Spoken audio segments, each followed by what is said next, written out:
Title of the first section today is Graphing, Inequalities.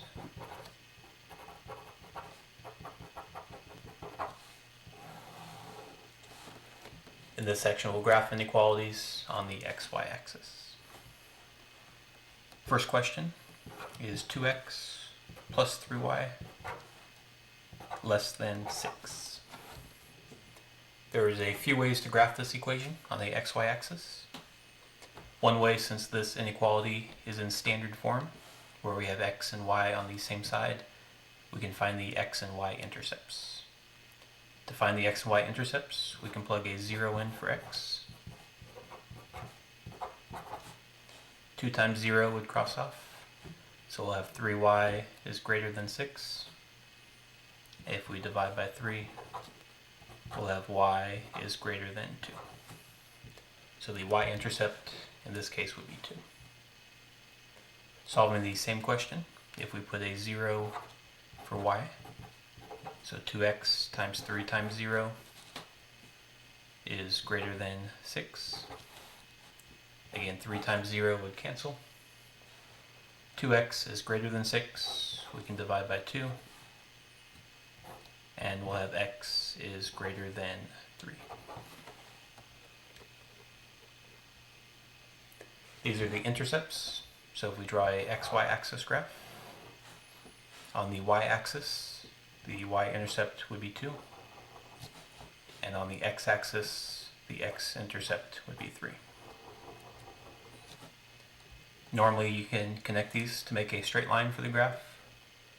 The original equation, though, is greater than 6. If it was greater than or equal to, it would be a solid line. Since it's just greater than and not equal to, it will be a dashed line going through the points.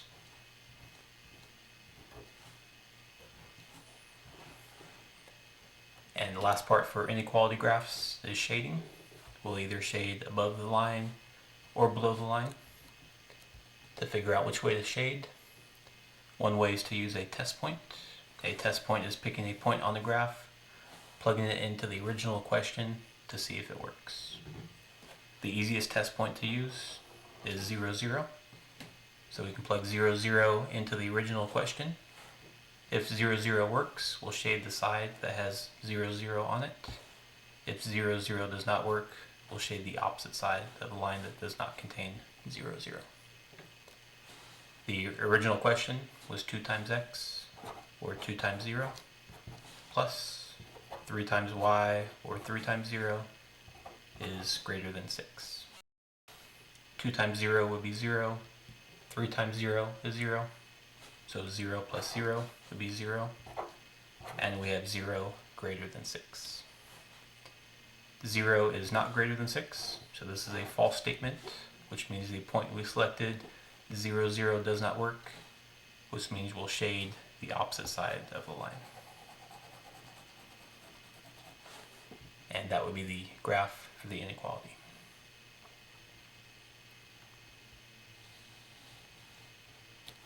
Second question, and last question for this section. Y is less than or equal to 2x minus 4. Again, there's many ways to graph lines. This inequality is in mx plus b form. Mx plus b form means y is by itself, and you have slope-intercept form on the right-hand side. In this case, m, the number in front of x, would be 2, and b, which is the y-intercept, the last number is negative 4. When you have the slope and y-intercept, you can graph using those 2 points. Start at the y-intercept, which is negative 4. On the y-axis, the graph will start at negative 4. The slope m equals 2. We can make a fraction 2 over 1. So the rise over run will be up 2 spots and over 1 spot.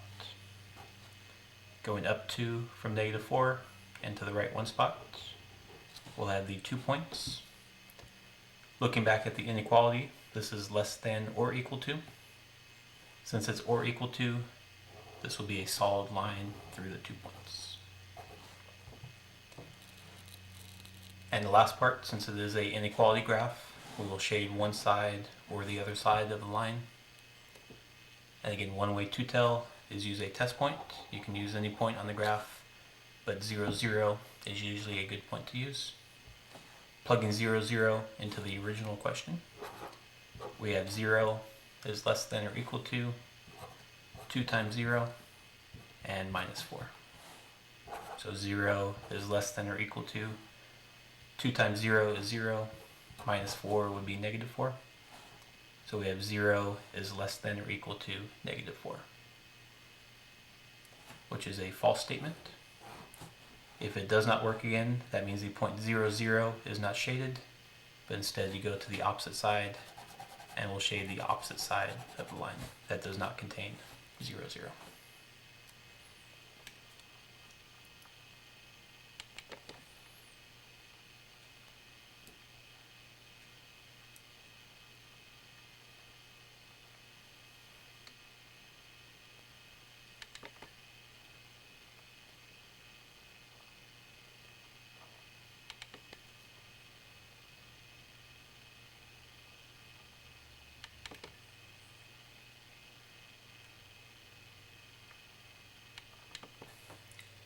Title of the last section today is Graphing Absolute Value Inequalities.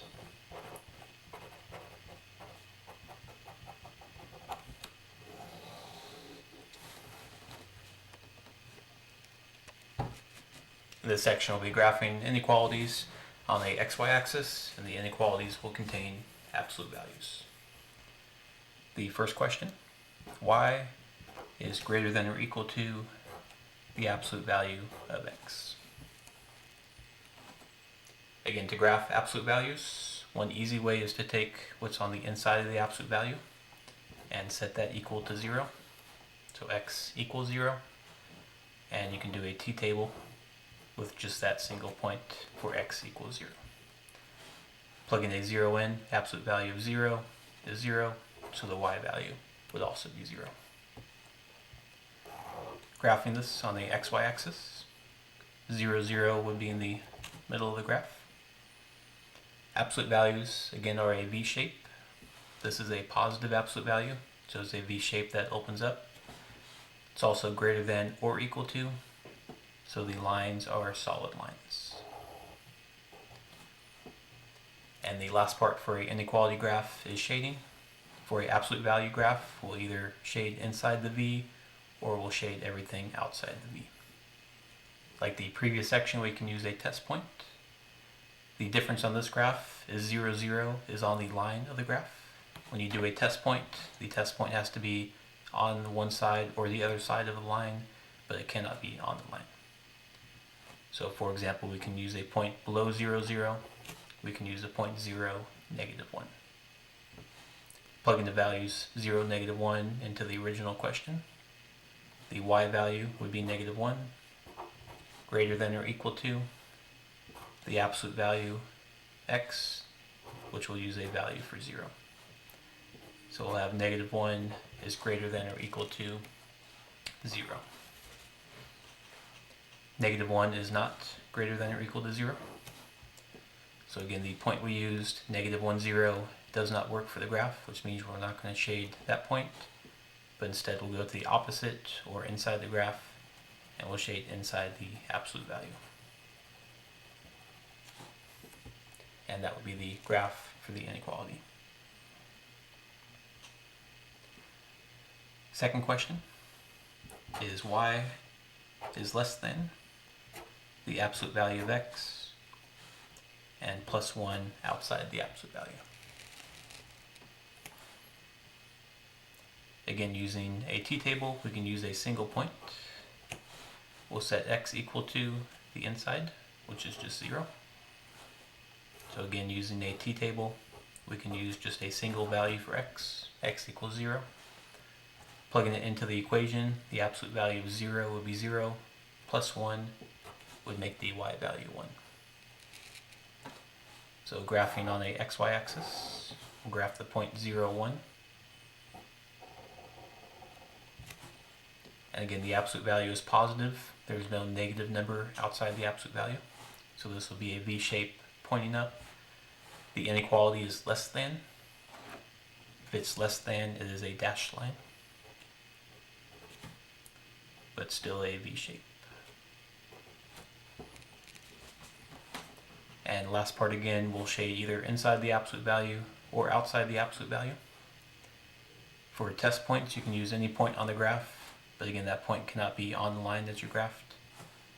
In this case, we can use 0, 0 since it's below the graph. Plugging 0, 0 into the original question, we have 0 is less than, the absolute value is 0 plus 1. Solving this, we have 0 is less than, the absolute value of 0 would be 0, plus 1 would be 1. So we have 0 is less than 1, which is true. If it's true, it means the point 0, 0 is part of the solution, or the part of the graph that's shaded, which in this case is outside the absolute value. So we'll shade everything that is outside the absolute value. And that would be the answer for the graph. Last question for the section is y is greater than 2 times the absolute value of x and minus 3 outside the absolute value.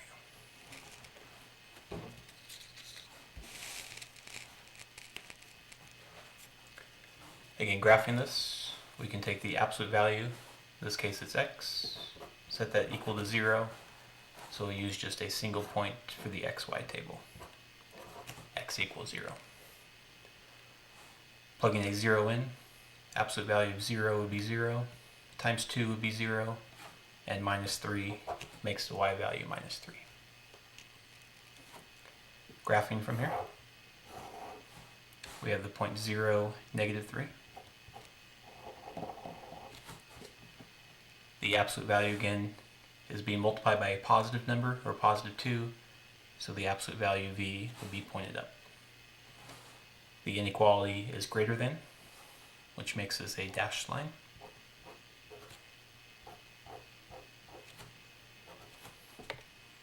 And last part's shading, which will either be inside the absolute value or it will be outside the absolute value. Again, we can use the test point 0, 0 since it's not on the absolute value line.